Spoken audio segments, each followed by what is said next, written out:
Сенде зажим бар екеніне бес белгі.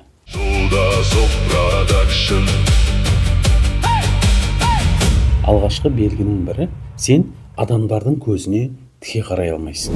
Яғни сен өзінің диалогқа түсіп жатқан кез келген адаммен сөйлесу барысында көзіне ұзақ қарай алмайсың.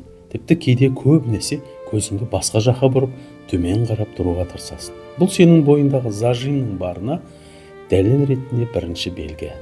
Екінші белгі, өзіңді біреумен салыстыру. Яғни анау пәленше менен мақтырақ сияқты. Мен бәрібір одан асып кете алмайтын сияқтымын.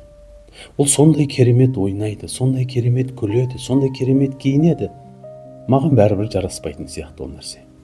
Деп, жұртпен өзіңді салыстыру қасиеті сенде бар болатын болса, онда сенің кеудеңде ұялу деген қасиет бар.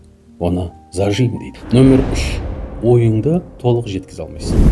Яғни сен біреуге бір нәрсе айтқың келеді, бірақ ол тыңдап тұрған адам сенен оны екінші мәрте дұрыстап сұрайды. Дұрыстап түсіндірші. Демек сен өзіңнің ойыңды сыртқа толық шығара алмайсың. Сенің бойыңда ұялу бар. Сенің даусыңда діріл болады. Деп қаласың. Демек сен зажимның иесісің деген мағынаны білдіреді. Номер 4. Біреулер қарап тұрған сияқты. Қай жерде кет бара жатсаң да, не істеп бара жатсаң да, біреулер саған қарап тұрған сияқты ой тұрады. Елестетші, сен 60 мың адам отыратын футбол стадионында көрермен боласың.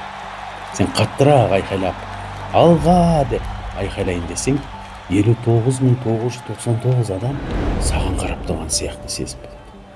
Не болмаса сен жүгірумен айналысайын дедің. Шештің солай.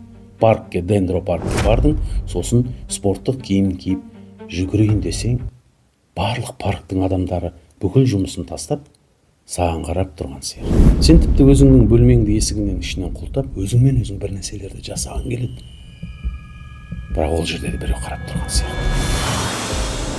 Және 5-ші, сенде зажим бар екеніне дәлел.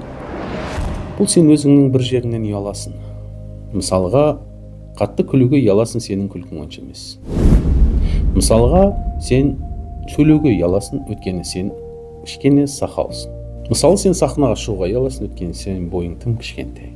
Мысалға, сен құрбың сияқты киінуге ұяласың, өйткені сен фигураң сәл кішкентай. Колобоқтау.